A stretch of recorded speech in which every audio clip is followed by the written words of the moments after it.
Bonjour tout le monde et bienvenue dans le podcast de Unit, le podcast dédié aux énergies vertes. Je suis Marian et aujourd'hui notre experte s'appelle Manon Lambolet. Elle est ingénieure environnement, responsable hydraulique et environnement chez Unit. Bonjour Manon. Bonjour Marian. Alors Manon, nous allons parler de tes convictions écologiques et de ton regard sur l'énergie verte. Mais avant de commencer, peux-tu te présenter à nouveau pour tous ceux qui n'ont pas écouté le précédent épisode où tu es intervenu ? Et puis, une fois que ce sera fait, pourras-tu nous donner ton regard sur l'écologie à titre personnel ? Alors, je suis Manon Lambolet, je suis effectivement ingénieure en environnement qui travaille donc chez Unit. Pour mieux me connaître, je suis donc originaire des Vosges. Dans l'est de la France, j'ai grandi entre forêts, rivières à truites. J'aime beaucoup l'humidité, la mousse, les arbres, être au contact de la nature. Ça m'a amené du coup dans mon engagement personnel et professionnel à chercher beaucoup de sens dans mon métier et dans ma vie personnelle. Du coup, j'ai effectivement un impact militant, on va dire, sur mon environnement. Donc, je suis très engagée. Pour une anecdote, quand j'étais plus jeune, adolescente, on va dire, j'organisais des ramassages de déchets. Alors aujourd'hui, c'est à la mode, rien d'extraordinaire, mais c'est vrai qu'il y a 10 ans, 15 ans, c'était déjà original de voir une petite jeune, comme disaient les anciens, qui organisait des ramassages de déchets dans mon village. Et j'ai fait ça pendant des années. Et notamment, j'étais connue pour, devant les sorties de l'école primaire, quand je passais et que je me baladais, je demandais aux parents s'ils pouvaient couper leur moteur en attendant la sortie des enfants à l'école.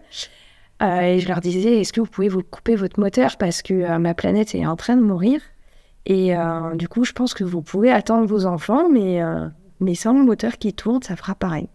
Donc voilà, c'est vrai que j'ai un passif déjà, étant petite, je ne sais pas d'où ça vient, parce que mes parents n'ont pas du tout cette fibre-là. Mais c'est vrai que déjà petite, je bougeais déjà un peu les lignes. En tant qu'adulte, forcément, j'ai eu envie d'un travail qui ait du sens, qui soit un modèle de circuit court, de développement durable et de vouloir faire avancer le monde, entre guillemets, sauver la planète, en tout cas faire ma part, essayer de porter ma contribution, y compris dans mon métier. Et j'aime beaucoup la fable de faire sa part de colibri qui m'a parlé très jeune. Et voilà. Donc aujourd'hui, je suis ingénieure en environnement pour faire bouger les choses, avancer. Tu nous as parlé un petit peu de ton regard personnel, tu as introduit ta vie professionnelle dans cette affaire. Quel est, à titre professionnel, donc, ton regard sur les énergies renouvelables et le mix énergétique, notamment, si tu veux, le mix énergétique français? Alors, à titre professionnel, chez Unit, je l'avais déjà évoqué lors du précédent podcast, mais je fais à nouveau un rappel ici. Du coup, j'analyse, j'accompagne, je trouve des solutions pour des projets qui ont une incidence sur l'environnement, sur l'humain, sur le droit aussi de l'environnement, tout ce qui est réglementaire. Et dans cette partie, donc ça c'est la partie vraiment environnement, on va dire, et puis il y a une partie ingénieur qui s'exprime aussi, donc c'est plus responsable des parties techniques, de la gestion de projet, de la préparation de chantier, des calculs hydrauliques. Voilà, tout ce qui est autour de la vie de nos centrales, vraiment, et qui encadre nos activités. Et j'aime beaucoup ce métier, parce que c'est vrai que ça bouge beaucoup. Il y a différentes facettes entre l'environnement, la réglementation, la partie technique, le terrain en montagne, sur les cours d'eau. C'est une grande multiplicité de visages qui m'intéressent particulièrement dans ma facette professionnelle. Et ça me fait souvent penser à une citation que j'aime beaucoup de Paulo Coelho qui dit « Si vous pensez que l'aventure est dangereuse, essayez la routine, elle est mortelle ». Et je crois que dans mon métier, j'ai bien choisi, je suis très loin de la routine. Alors on peut commencer avec ton point d'expertise, qui est l'énergie hydroélectrique. Commençons par là. Est-ce que tu peux nous donner les points positifs et négatifs de cette énergie ? On regardera ensuite, un peu plus loin, la partie sur le mix énergétique global. Avec les autres énergies, quoi. Alors, dans les points positifs et négatifs sur l'hydroélectricité, principalement, on va faire un petit focus là-dessus, puisque c'est effectivement mon domaine d'expertise, entre guillemets. Comme je l'ai rappelé dans le précédent podcast, il n'y a pas de projet, il n'y a pas d'énergie où il y a aucun impact, il y a forcément des points forts, des points faibles. Aucune énergie n'est sans impact. L'hydroélectricité a néanmoins de nombreux points positifs et je pense que ça participe aussi à mon choix de vie professionnelle. C'est parce que je trouve que ça a beaucoup de sens. C'est une énergie qui est non intermittente par rapport à d'autres énergies renouvelables qui effectivement sont souvent pointées du doigt sur cet aspect-là, qui ne consomme pas l'eau, donc qui ne consomme pas de ressources de base. Elle ne fait que transiter à travers des conduites ou des turbines. Il n'y a pas de pollution de l'eau, ni de changement de température. On prend l'eau, on utilise simplement sa force, sa puissance et on la restitue. Il n'y a pas de déchets, c'est une énergie très faible en émissions de carbone. Il n'utilise pas de métaux rares, de combustibles de base, voilà, ce qui est vraiment très intéressant.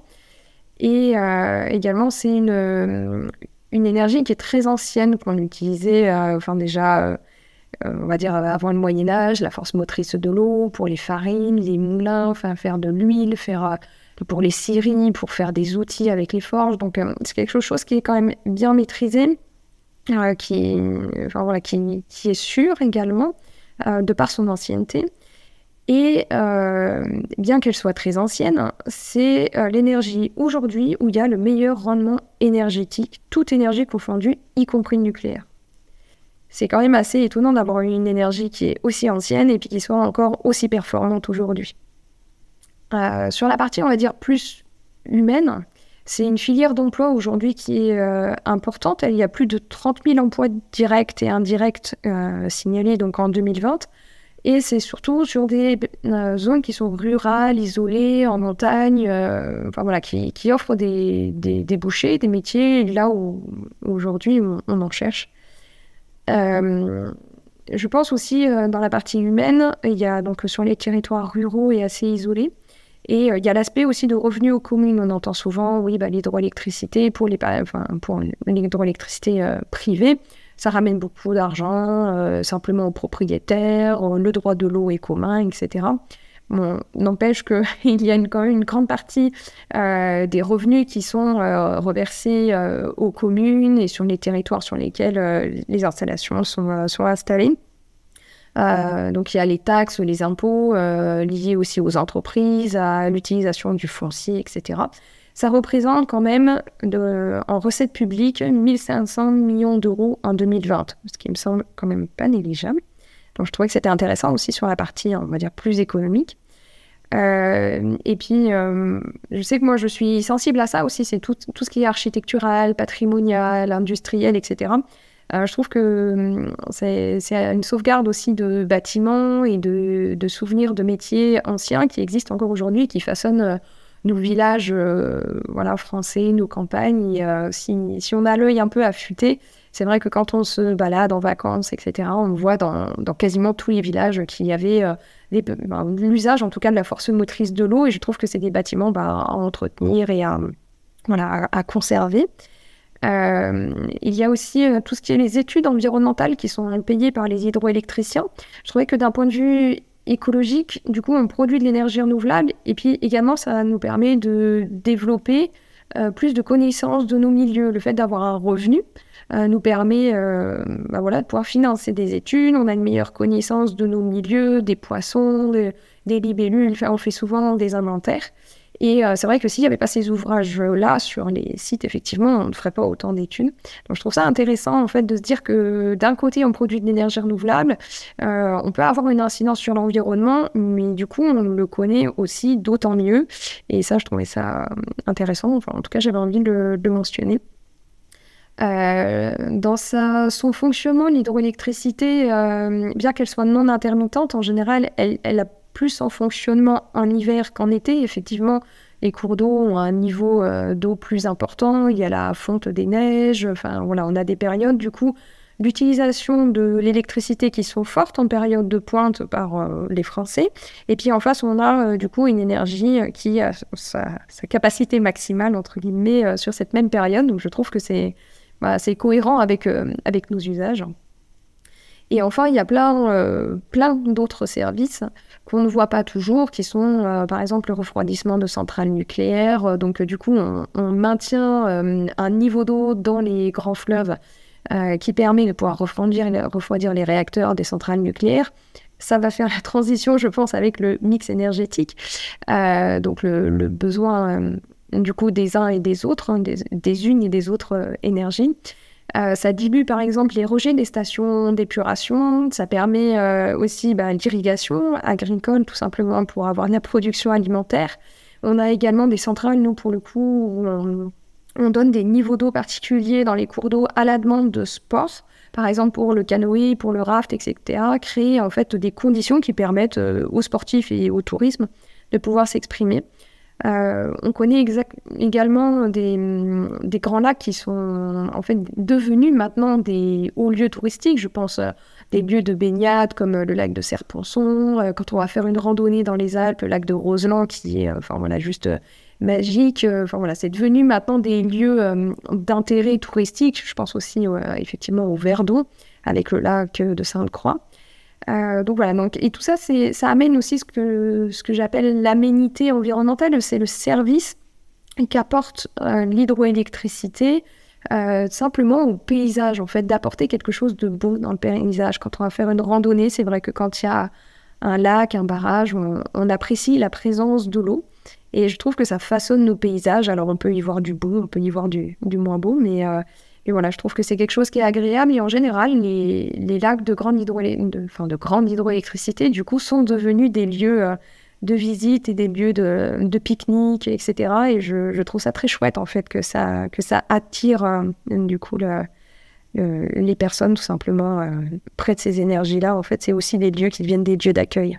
Alors, avant qu'on continue avec les autres énergies, j'ai quand même quelques petites questions sous forme de rappel, des questions sur des sujets sur lesquels tu as répondu dans l'épisode précédent, au sujet de l'hydroélectrique.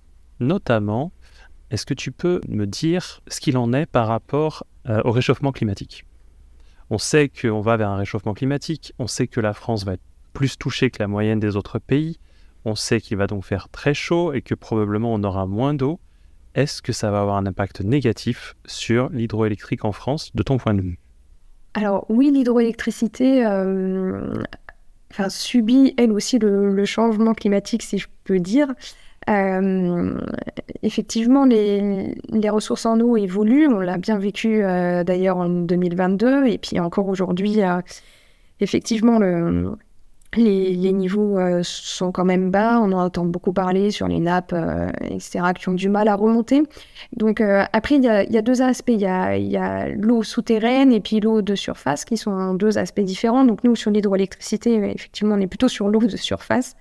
L'eau de surface, globalement, alors l'année dernière, c'était un contexte très particulier où on a eu globalement moins d'eau.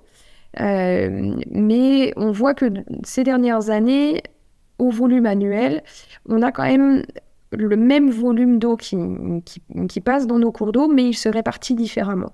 Et c'est là qu'est on va dire, le problème majeur, puisque du coup, on voit qu'on peut avoir des épisodes pluvieux très intenses, avec des forts orages, avec des crues qui emportent un peu tout sur leur passage, puis après des grandes périodes de sécheresse et d'été complètement dingues, avec des températures caniculaires.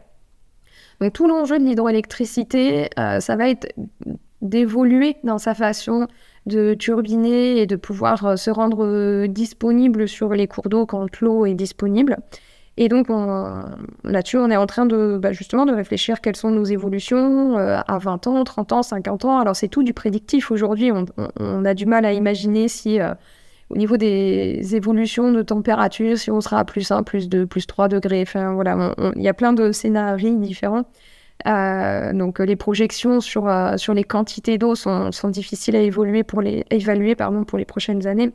Néanmoins, on sait que globalement, le volume va rester le même, mais c'est juste qu'il se répartit différemment tout au long de l'année. On voit cette année qu'on a eu globalement moins de neige, donc il y a eu plus de pluie, et donc on va turbiner tout le temps un peu plus dans les cours d'eau. Par contre, la vraie fonte des neiges qui nous apporte de la grosse puissance quand tout fond au printemps, ça, on l'a beaucoup moins, puisque forcément, il y a eu moins de neige, donc moins de fonte. Ce qui fait qu'aujourd'hui, on est sur des niveaux plus bas d'eau très rapidement, puisqu'il n'y a plus ce stock. Donc, c'est vraiment ces histoires de stock qui évoluent et qu'il faut qu'on apprenne à appréhender, à faire évoluer notre façon de turbiner, peut-être ajuster nos fonctionnements de turbine, etc., pour pouvoir turbiner un peu plus toute l'année ou sur des débits différents quand il y a des gros coups d'eau, des grosses crues, des choses comme ça. Enfin voilà, de pouvoir évoluer. Donc moi aujourd'hui, je suis pas inquiète sur l'hydroélectricité avec le changement climatique. Je pense même que c'est un atout, comme je l'ai dit tout à l'heure, dans les points positifs, pour pouvoir réguler, entre guillemets, un peu les niveaux d'eau, l'irrigation, et qu'on ait, par exemple, de l'eau toute l'année. Donc, je pense que c'est plutôt un outil dans le bon sens, plutôt qu'une difficulté de production d'énergie renouvelable. Enfin, je ne le vois pas négativement, en tout cas. Tu viens d'utiliser le mot négatif. Ça m'amène à la suite de cette question sur les points positifs et négatifs de l'hydroélectricité pour l'écologie. Quelles sont les incidences négatives à tes yeux? Ça fait, merci de ramener la balance sur les points positifs qui sont nombreux, mais effectivement, il y a aussi des incidences négatives, comme j'ai dit, comme dans tout projet. Les incidences négatives, moi, j'en trouverais vraiment deux types. On l'avait un petit peu développé dans le premier podcast. Je le raccourcis en poisson caillou, et ce qui nous avait fait rire chacun dans l'épisode précédent. Les poissons, c'est vraiment une étiquette, puisque derrière, c'est tout le milieu aquatique. Je ne vais pas réduire qu'aux poissons. Ma casquette environnementale en prendrait un coup, donc non, je prends plus largement. Donc tout le milieu aquatique, et puis les milieux qui sont en interaction avec le milieu aquatique. Donc voilà, donc le fait qu'on prélève de l'eau et qu'on la rende ensuite au cours d'eau fait que du coup ça modifie les débits dans certains tronçons du coup qui peuvent être influencés, etc. Donc ça a une incidence sur les poissons et notamment les faire monter et descendre. Donc ça c'est le premier point. Et puis sur la partie plus cailloux, certains barrages peuvent avoir la tendance de retenir les sédiments et donc de ne pas les transférer complètement à l'aval et les emmener vers la mer, ce qui peut parfois provoquer des problèmes d'érosion. Moi, personnellement, je n'en connais pas sur les centrales de l'UNIT parce que c'est des petits ouvrages, des petites centrales. Donc c'est là aussi, il faut faire une distinction entre la grande hydroélectricité, les grands barrages et la petite hydroélectricité. Moi, quand je parle de petite hydroélectricité, la majorité des centrales sur lesquelles je travaille, c'est un barrage qui va faire de l'ordre de 2 mètres de haut. Donc on n'est pas sur des gros ouvrages. Voilà, donc forcément, les incidences sont différentes sur le transit sédimentaire. Sur un barrage de 2 mètres de haut, on ne stocke pas non plus des cailloux pour en faire des montagnes, ce qui est une problématique qui peut être différente sur les grands barrages. De fait, il y a des gens qui se disent écolos, comme toi, et qui expliquent que, par exemple, un barrage, ou pour d'autres énergies écologiques d'ailleurs, pour la création d'électricité écologique, donc qui expliquent que la création d'un barrage, ce n'est pas écolo. Parce que ça modifie le site, ça modifie peut-être une chaîne alimentaire ou peut-être des problématiques du fond de la rivière, donc du côté poisson ou du côté caillou. Et on se retrouve sur une problématique qui est un peu nouvelle en écologie. À savoir, avant, on avait des gens qui étaient plutôt industrieux et qui ne s'intéressaient pas particulièrement à l'écologie. Et en face, on avait un camp écolo dont on avait l'impression qu'il était uni, et qui nous disait ceci c'est pas bien, ceci c'est pas mal, réchauffement climatique, trou dans la couche d'ozone, etc., etc. Ça c'était il y a longtemps. Et puis maintenant, l'écologie c'est devenu une problématique un peu plus compliquée parce qu'on a des gens qui nous disent à raison que faire telle action est anti-écolo pour telle raison, et puis cette même action, elle peut être très écolo pour telle autre raison. Ici, on est dans le cadre où on crée de l'énergie verte, on crée de l'électricité verte, mais on a en face des gens qui nous disent qu'ils ne sont pas d'accord avec le côté écologique de tel ou tel barrage mis en place, etc. Quel est ton regard par rapport à ça ? Alors oui, effectivement, l'hydroélectricité, mais je pense comme les autres énergies renouvelables sont attaquées globalement, et puis il y a du pour, du contre, et puis parfois il y a des personnes qui ont les deux émotions, en fait, j'ai envie de dire, internes de pour et contre, et qui n'ont pas trop d'avis. J'ai été cette personne-là tout au début de mon métier en me posant vraiment la question, je veux avoir un métier qui a du sens, mais au fond, est-ce que je fais plus de bien à la planète ou plus de mal? Est-ce que je suis sûre de ce que je fais chaque jour? Il faut noter quand même que aujourd'hui, la population française est très favorable à l'hydroélectricité. Il y a eu un sondage récent où il y a 80% des Français qui sont favorables à l'hydroélectricité dans la dernière consultation publique qu'il y a eu. L'hydroélectricité, c'est une énergie dont on parle peu globalement dans les énergies renouvelables. On parle beaucoup du photovoltaïque, de l'éolien. Et c'est vrai que l'hydroélectricité est la grande oubliée des énergies renouvelables. Pour autant, je pense que il faut qu'il y ait des protections d'environnement, il faut qu'il y ait des personnes qui se soulèvent et à titre personnel, je vous l'ai dit, je suis quelqu'un qui suis plutôt active et qui bouge dans ce sens-là. Je pense que c'est indispensable qu'il y ait des personnes qui permettent d'avoir l'information, de pouvoir faire bouger les choses, etc. Pour autant, je pense aussi qu'il ne faut pas rester figé dans ces positions, dans l'évolution de notre monde. Notre monde est en complète évolution, complète métamorphose. Et cela nous demande plein d'adaptations dans nos modes de déplacement, dans nos modes d'alimentation, dans nos modes éducatifs. Enfin, ça va vraiment très loin sur toutes les sphères de nos vies professionnelles et privées. Je pense qu'aujourd'hui, il faut protéger notre environnement, il faut essayer de mettre des classements sur les cours d'eau, sur des zones pour des espèces, etc. Pour autant, il faut aussi concilier le fait que demain, on aura de toute façon encore besoin d'énergie, voire de plus en plus d'énergie. Et la question qu'il faut vraiment se poser, c'est comment on produit cette énergie? Parce que globalement, on se dit, oui, très bien, il faut réduire notre consommation, et c'est ça être écolo, et je partage cet avis, mais néanmoins, demain, ou dans 10 ans, ou dans 30 ans, on aura toujours besoin d'énergie. Donc, comment on la produit et quelle est la source? Et je pense je ne sais pas si c'est typiquement français, cette idée, mais en tout cas, il y a une expression anglaise qui le reprend, qui dit oui, ok, pour ce projet, mais pas dans mon jardin, pas devant chez moi. Et je trouve que c'est les Anglais qui ont cette expression, mais je trouve qu'elle va très bien au français. Où globalement les gens sont pour les énergies renouvelables, c'est très bien, c'est vertueux, etc. Mais alors non aux éoliennes, non aux champs de photovoltaïque, non aux barrages hydroélectriques qui tuent les poissons. Et en fait, on arrive très vite à des oppositions à tout type d'énergie renouvelable. Et puis non au nucléaire, hein, j'ai oublié aussi dans l'idée, certains la classent dans l'énergie renouvelable, d'autres pas, enfin voilà, ou décarbonée ou verte, enfin voilà, ça dépend des fois. Mais du coup, surtout pas de nucléaire non plus et pas en face de chez moi. Du coup, on arrive parfois au paradoxe de se dire, bah ok, on veut être plus écolo, on veut plus d'énergie renouvelable, mais concrètement, laquelle veut-on et comment on la produit et à quel endroit? Et globalement, la réponse est toujours unanime, c'est une super idée, mais pas dans mon village, pas à côté de chez moi, que je n'ai pas la vue sur telle ou telle chose.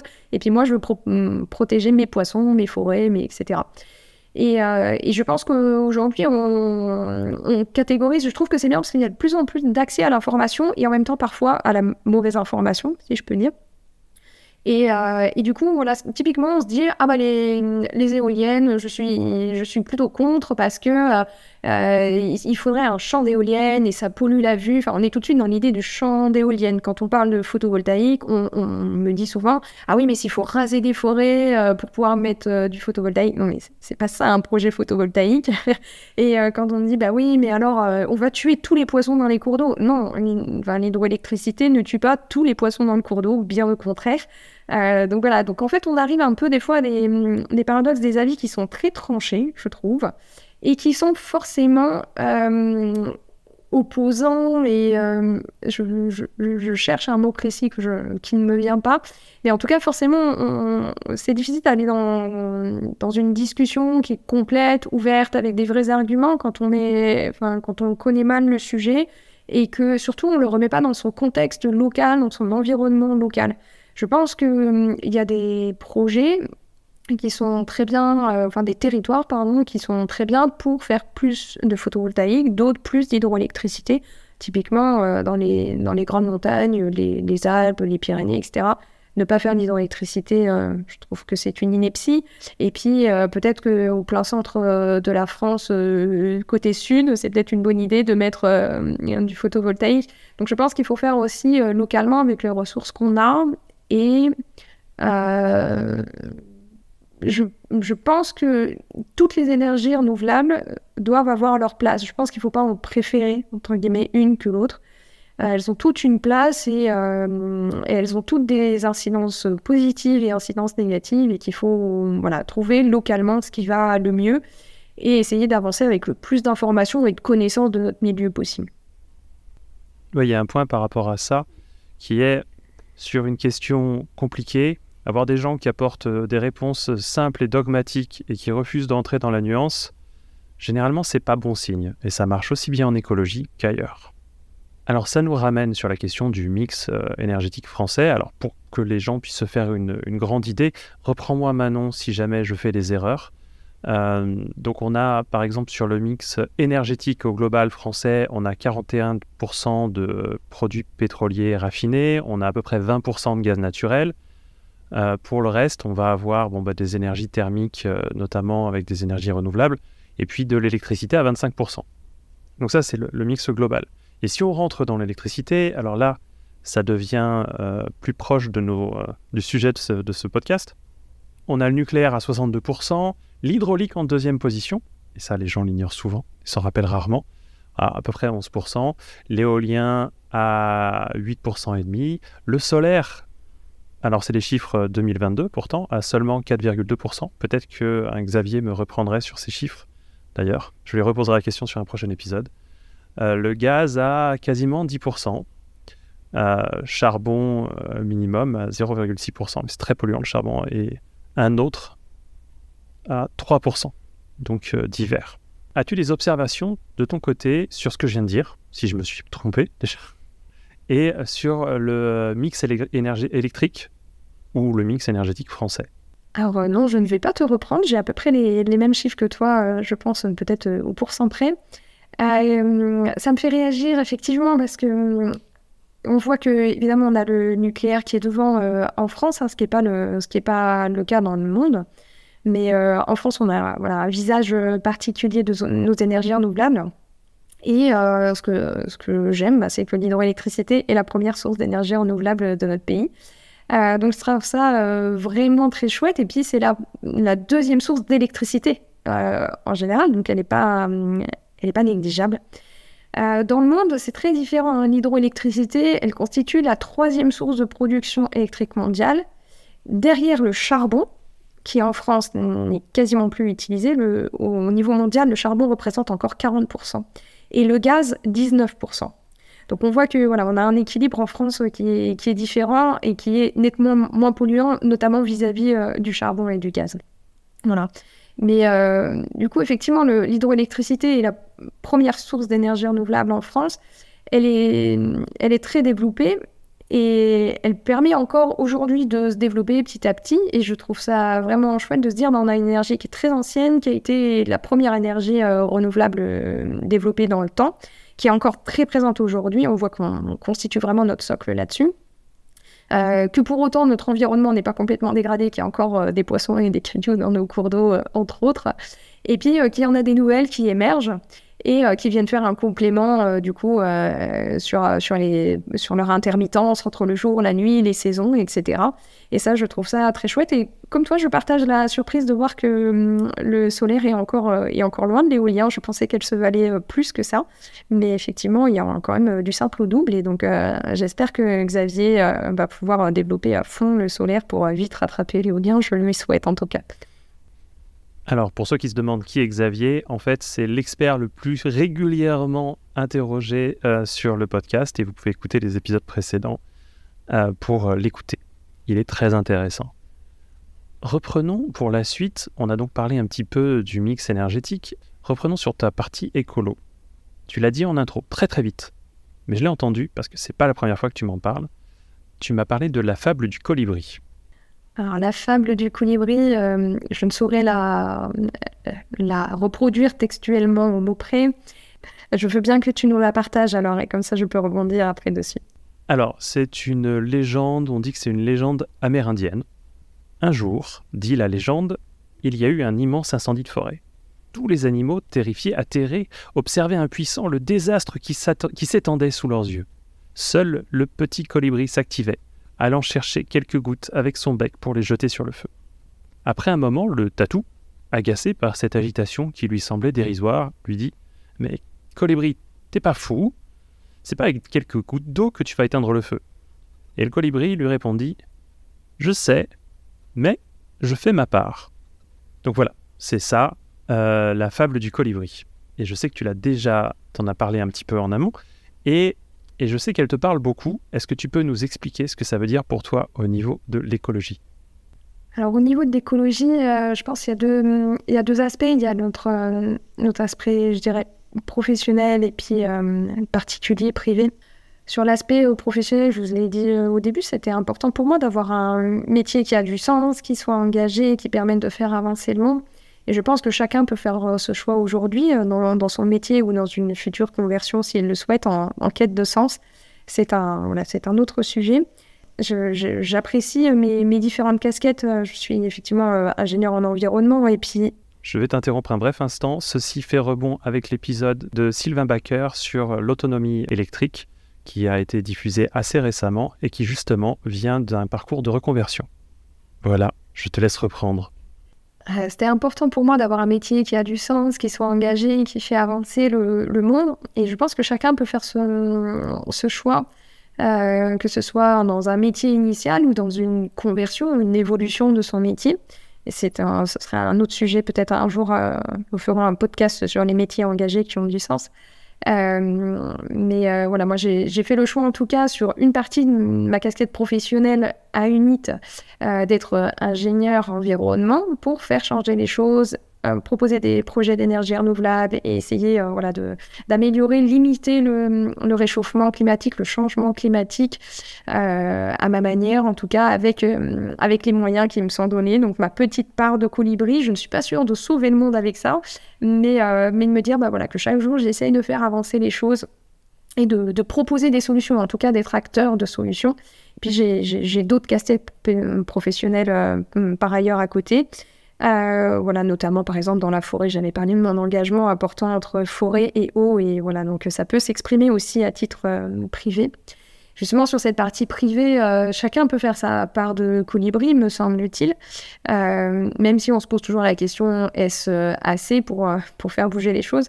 Je pense qu'il est temps de ne plus se poser la question de est-ce assez? Est-ce qu'on peut... est-ce que si je fais le tri de mes déchets... est-ce suffisant? Je pense que non. Est-ce que je mange un peu plus bio? Est-ce suffisant? Non. Mais si tout le monde s'y met, si tout le monde commence à faire bouger les choses, on sait très bien que des petites gouttes de pluie deviennent un lac dans un barrage hydroélectrique, puis ils vont jusqu'à la mer et en plus ça produit une énergie renouvelable au milieu. Donc surtout, n'hésitez pas à mettre des petites gouttes dans vos océans de vie. Donc je dirais que oui, il faut œuvrer par des petites choses. J'aime bien aussi un outil de travail qui s'appelle le 3P, le plus petit pas possible. Qu'est-ce que je peux décider aujourd'hui de mettre en place, qui est la plus petite chose que je peux mettre en place et qui est simple et que je suis sûre de faire du coup et qui permet de faire avancer les choses. Et ça peut être sur l'écologie, mais ça peut être dans son métier, dans plein de choses. J'aime bien aussi cette idée de 3P, de faire des petits pas du coup, le plus petit pas possible. Je pense qu'à notre échelle, on a plein de choses possibles et qu'il faut concrètement avancer les choses. Moins consommer, ça on le dit toujours, éteindre les LED, éteindre les écrans en veille, etc. Mais je pense que, par exemple, décider de consommer de l'électricité renouvelable, locale, durable chez soi, de faire le choix d'un fournisseur d'électricité qui soit engagé, je pense que c'est important et concrètement ça soutient des filières et je pense que c'est aujourd'hui indispensable, ça soutient des emplois, ça soutient des études sur l'environnement comme on a parlé, ça permet concrètement d'avoir des choses qui évoluent. Et puis, parfois, on a aussi un peu d'économie et puis on peut se dire, mon argent, c'est pas grand-chose, je sais pas trop quoi en faire, il dort à la banque, entre guillemets, il travaille, comme on dit. Mais peut-être qu'il peut travailler, rapporter tout autant, voire plus, mais en finançant des projets d'énergie renouvelable ou d'autres types de projets environnementaux. Et là, on se dit, concrètement, ce sont mes sous, c'est mon argent, mon salaire, mon travail, mon labeur, du coup, qui permettent de développer d'autres projets. Et je sais où je les mets, pour qui, dans quel projet, à quel endroit. Et je trouve ça aussi très intéressant de se poser la question de ce qu'on fait, en fait, là où on met notre carte bleue et puis globalement notre épargne. Et je pense que c'est là notre plus grand pouvoir de vote aussi, en passant, sans faire de la politique. Mais je pense que c'est important aussi de se dire, peut-être que j'ai 1 000, 2 000 euros, 5 000 euros peut-être sur un compte. Et ça permet de financer des projets participatifs. UNIT en fait régulièrement, du coup, des appels du coup, à des financements participatifs.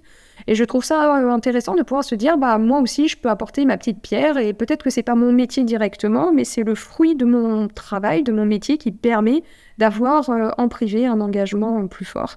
Et je trouve que l'idée est vraiment intéressante. Aujourd'hui, on a tellement d'outils pour pouvoir s'engager et faire les plus petits pas possibles. Donc, je pense qu'il ne faut pas hésiter à faire son petit pas. Et je suis sûre que si on le turbine, ça produira plein d'énergie et positive. Je suis d'accord avec toi. La partie du plus petit pas possible, pour certains, ça ne sera jamais assez. Pour certains, il faudra toujours faire plus. Et pour certains, c'est décourageant. Mais en fait, on est une espèce sociable et sociale. Et en fait, donner l'exemple a un impact énorme sur sa communauté et sur les autres. Juste en donnant l'exemple, sans se montrer particulièrement toxique, à vouloir jouer le schtroumpf à lunettes pour ceux qui connaissent la référence et agacer les autres. Juste donner l'exemple, dirigé par l'exemple, c'est suffisant et c'est super efficace. Merci encore Manon pour ce nouvel épisode.